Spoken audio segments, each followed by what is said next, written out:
C'est donc un retour en fanfare de Michel Fugain ici à Grenoble avec évidemment des musiciens, 12 musiciens sur scène. Ça va forcément vous donner une pêche d'enfer. Alors c'est ce que je disais, c'est avec un petit peu d'émotion qu'on reçoit Michel Fugain et Pierre Bertrand. On en parlera de Pierre Bertrand parce que... On en parle tout de suite. Alors moi, avant de parler de Michel Fugain, avec tout ce qu'on sait, parce qu'en ce moment c'est le Big Bazar, etc., on y reviendra peut-être, on verra. Moi, ce que j'aimerais savoir, c'est, Pierre, qu'est-ce qui s'est passé quand on t'a dit tu vas travailler avec Michel Fugain ? Comment ça t'est arrivé ? T'as voulu voir la bête. D'abord, moi j'ai dit oui, mais d'abord il fallait passer l'examen de passage. C'est quoi l'examen de passage ? Bah c'était la première répète, hein. Ouais. Voilà. Il a dit je veux que tu trouves un son et que tu... C'est ça, hein ? Ouais, absolument. Tu es directeur musical et tu trouves le son de ce qui s'appelait Pluribus, qui s'appelait pas encore Pluribus en fait, non ? Non, c'était une ville... Non, c'est venu après. Ouais. Donc déjà, pour que moi, au moins, je sois validé, quoi. Parce que c'était ça le problème. Donc j'ai repris... l'occasion était de faire un medley Big Bazar pour aller au Canada. Ouais. Donc ça nous a servi en fait pour essayer une nouvelle façon d'arranger les titres. Et puis d'abord, et puis après les faire répéter, les monter avec des musiciens et finalement aller voir ce que ça donne au Québec. En vrai, quoi. Les musiciens, quel musicien, Michel ? Oui, mais de toute façon c'est Pierre, hein. C'est Pierre qui a choisi, c'est Pierre qui a dit les musiciens c'est ça, cette bande elle va être comme ça. Et moi j'ai regardé faire, j'ai regardé monter l'affaire, je suis tombé raide sur les arrangements qu'il faisait parce que ça ne fait que commencer. Je sais que ça ne fait que commencer parce qu'il me promet déjà des trucs. Oui, il passe commande. En fait, je me suis aperçu qu'il passait commande. Par exemple, ça commençait déjà depuis un moment. Il m'a dit tu me fais un 12-8. Bon, alors je cherche un 12-8. Ça tombe pas sous le pied d'un cheval, un 12-8 intéressant. Donc je prends mon temps, mais je sais que dès qu'on a commencé à bosser, j'ai dit bon, on va faire un album par an, quoi. C'est pas vrai. Ouais, peut-être pas un an, tous les ans, parce que le système marchand nous interdit un peu de le faire. Mais on insistera sur 1 an et demi quand même. Ouais. Voilà, mais Pierre, au pire. Comment s'y prend pour reprendre des titres comme Chante ou La Fête ? Comment on s'y prend ? C'est super dur. C'est super dur parce que sur ce titre-là en particulier, il y avait un super arrangeur déjà à l'époque, hein, qui s'appelait Jean Bouchetti. Et donc déjà, lui, enfin vous savez, quand on fait des arrangements sur une chanson, en général, il n'y a pas non plus 36 000 solutions. Ouais, la chanson, elle existe. Hein. Voilà, et souvent la meilleure solution, c'est la plus simple. Et celle qui vient tout de suite. Et évidemment, lui, il avait la bonne idée d'être déjà passé par là. Donc ce qui fait que quand on a un peu le même genre de métier entre guillemets, on se dit, c'est quand même déjà super ce qu'il a trouvé. Donc c'est encore plus dur d'essayer de dire, on va pas faire ça et faire un job. Bon, alors donc moi, je suis plus allé en me disant, on va essayer de garder l'ADN qu'il y avait avec les chœurs, les cordes d'un côté, les cuivres, enfin tout ce gros bazar. Hein. Ouais. Un grand orchestre avec 4 sections différentes, hein, qui sont les cuivres, les chœurs, les cordes et la rythmique. Évidemment, par-dessus le chanteur. Bon, ça, c'était juste la donnée, et après, je l'ai fait un peu j'essaie de le faire à ma manière, quoi. Et alors, Michel, ça sonne différemment, forcément. Et comment rechanter ces chansons avec les arrangements de Pierre, ça fait quoi ? Ça donne quoi ? Mais c'est un régal. Moi, je prends mon pied depuis qu'on travaille ensemble, quoi. J'entends des choses magnifiques. Chaque fois, je découvre un arrangement. Je fais waouh, qui c'est ce mec ? Il est fou. Il écrit les cordes comme un malade. Les cordes, les cuivres, c'est des mises en place dans toute espèce de chanteur. Je sais pas si tout espèce. Oui, c'est pas dit. Moi, pas dit. Moi, je te laisse parler parce que tout va bien, mais il y a des mises en place, des pêches. C'est un régal absolu, quoi. Il y a le corps qui vient avec. Ça devient tellement facile. Ça devient agréable de chanter, d'être le chanteur d'orchestre, quoi. C'est ça. Et chanteur d'orchestre. C'est pas mal. j'ai attendu longtemps, mais j'y suis arrivé. chanteur d'orchestre. Vous faites quoi ? Je suis chanteur d'orchestre. Je suis chanteur d'orchestre. Alors, j'ai pas les manches ballons, mais Puis, bon, alors évidemment, les musiciens, c'est hors norme.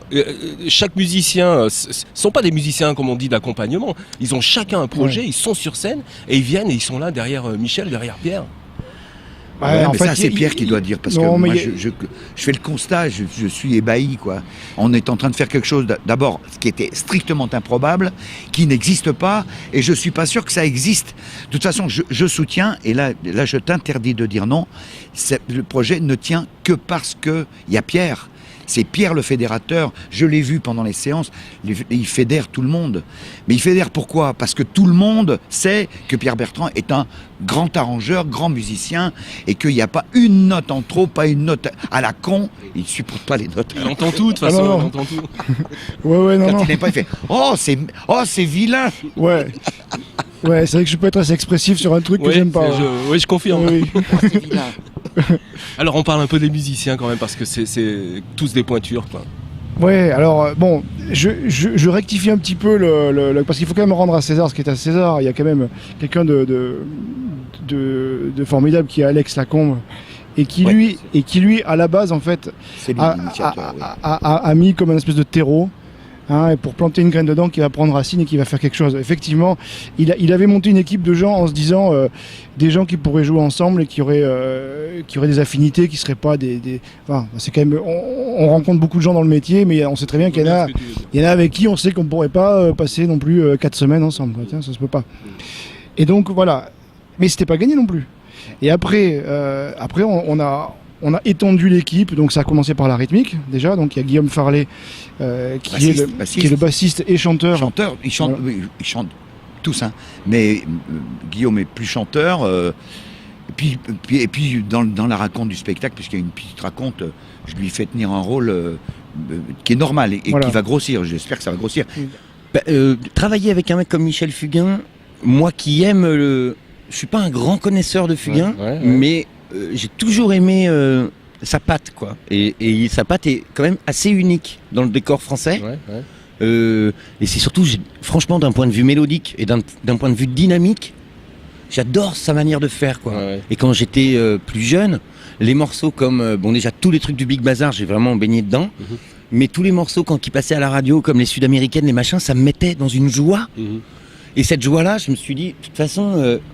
Voilà, c'est typique le genre de dossier qu'on a envie vraiment d'honorer et de faire, d'honorer, d'être un moteur, de faire partie du moteur du truc.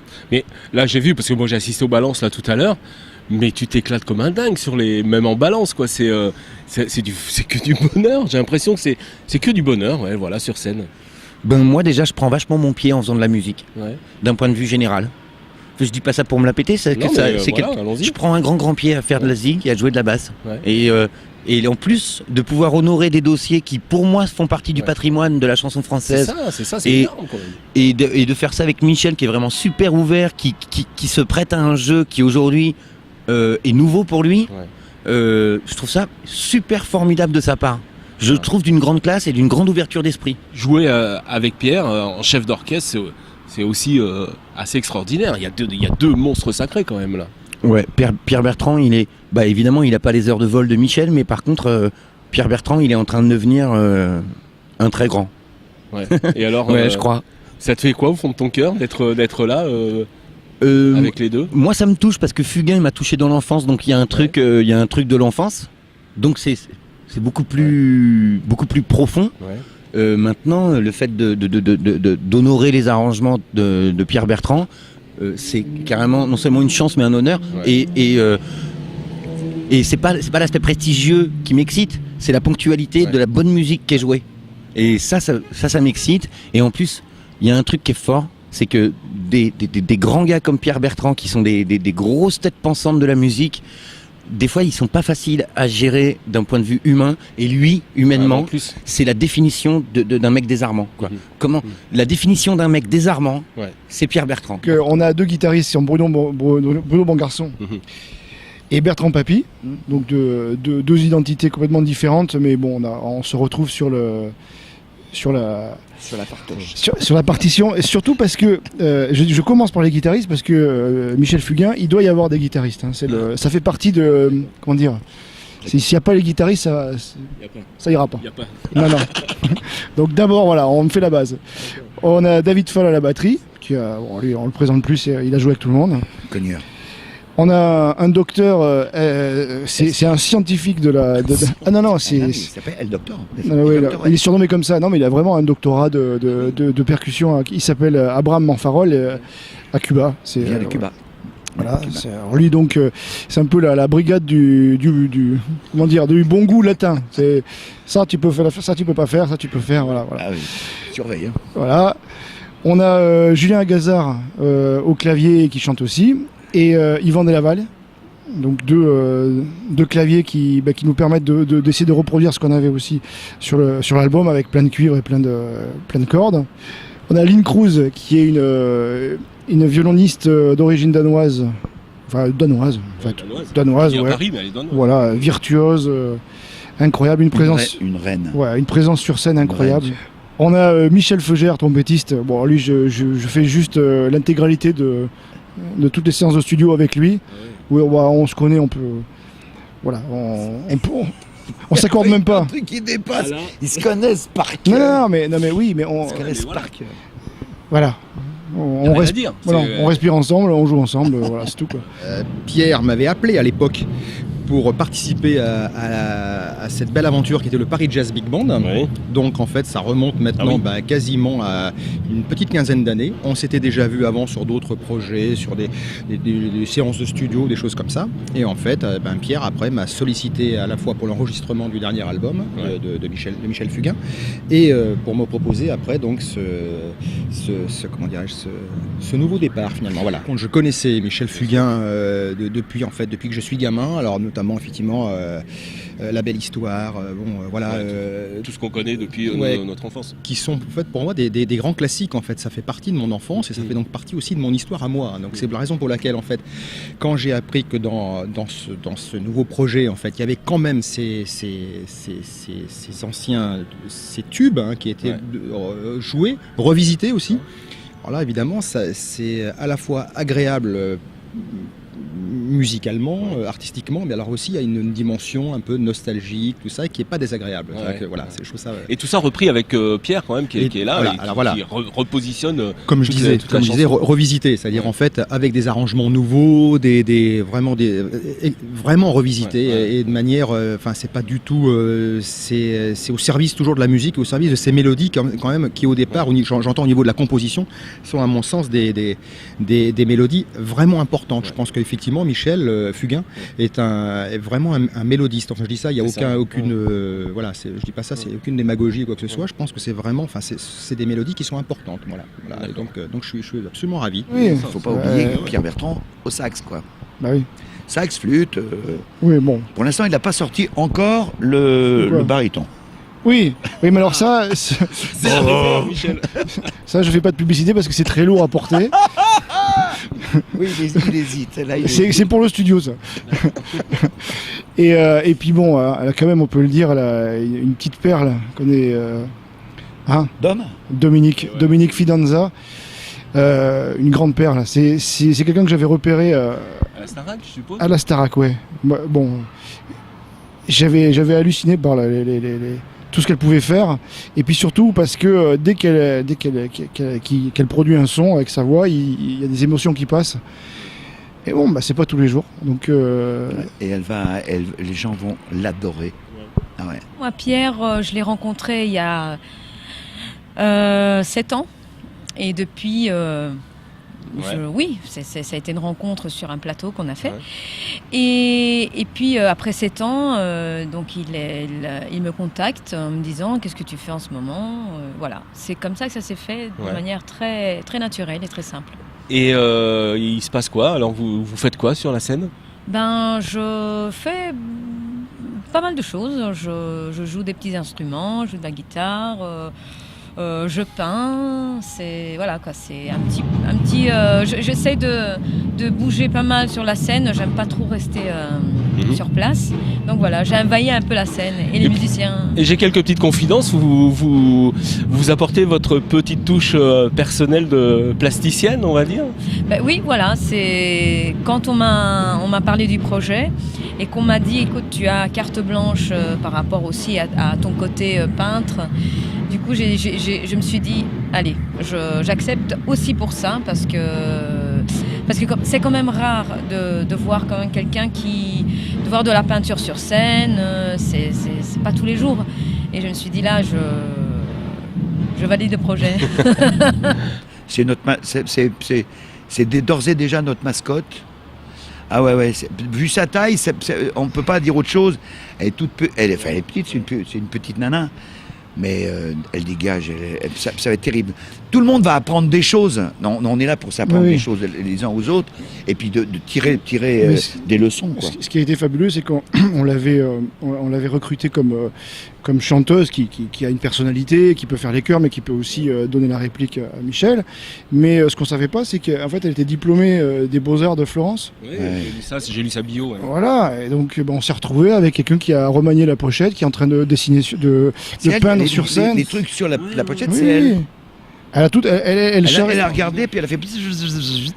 Et tout le monde a fait « Waouh, c'est quoi ?» Non, c'est exactement ce que je rêvais de Pluribus. Mais Michel, qu'est-ce qui se passe là? Il y a des choses qui se passent quand même. Truc là. de dingue. C'est incroyable. Et tu te laisses porter par ces petits jeunes en fait. Je suis carrément un vampire. Je plante les dents. Je le sens nouveau. L'existence de Pluribus va s'affirmer au fil du temps. Pour l'instant, on est un peu sur Fugain et Pluribus. Je vais faire tous mes efforts possibles pour que le Fugain devienne le plus petit possible et que Pluribus prenne de l'ampleur. Mais bon, pour l'instant, c'est de l'organisation de spectacle. Le fond du truc intéressant, il est là. C'est-à-dire la matière humaine, incroyable, l'envie générale de gagner, j'insiste un tout petit peu, dans un métier qui est sclérosé, un métier où il n'y a plus rien, il n'y a pas un souffle de vent nouveau, c'est un métier qui est gelé, quoi. Et que je dis volontiers qu'on fait c'est un acte de résistance. On est oui, un groupe de... C'est de famille. On est des résistants.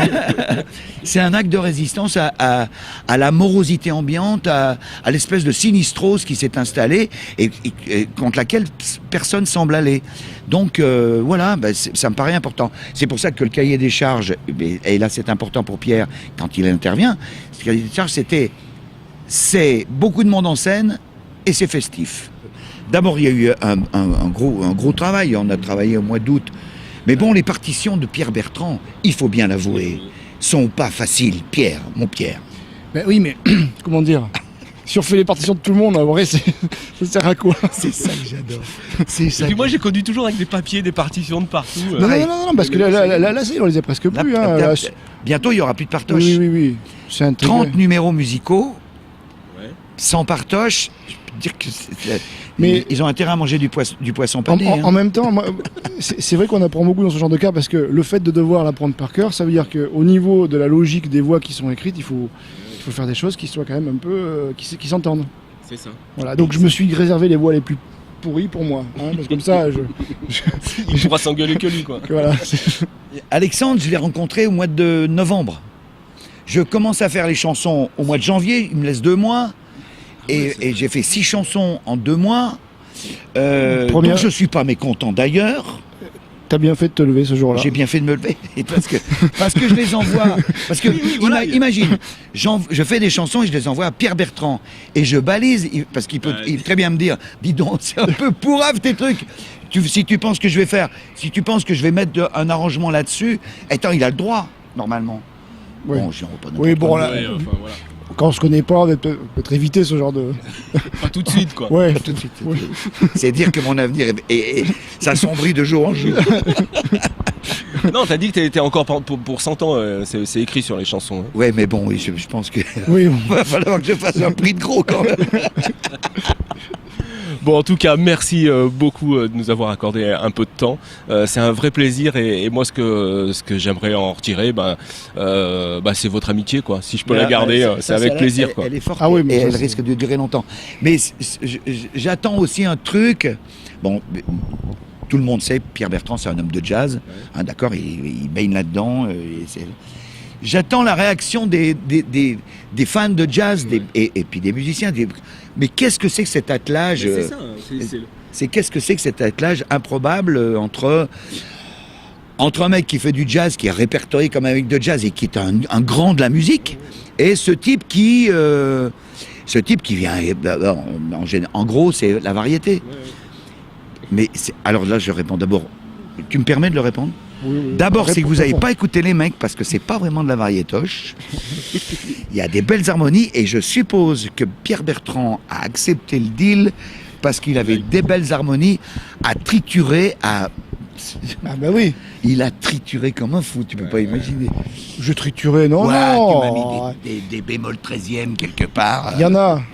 Il y en a. Mais c'est pas parce qu'il y en a que c'est pas bien, c'est bien les...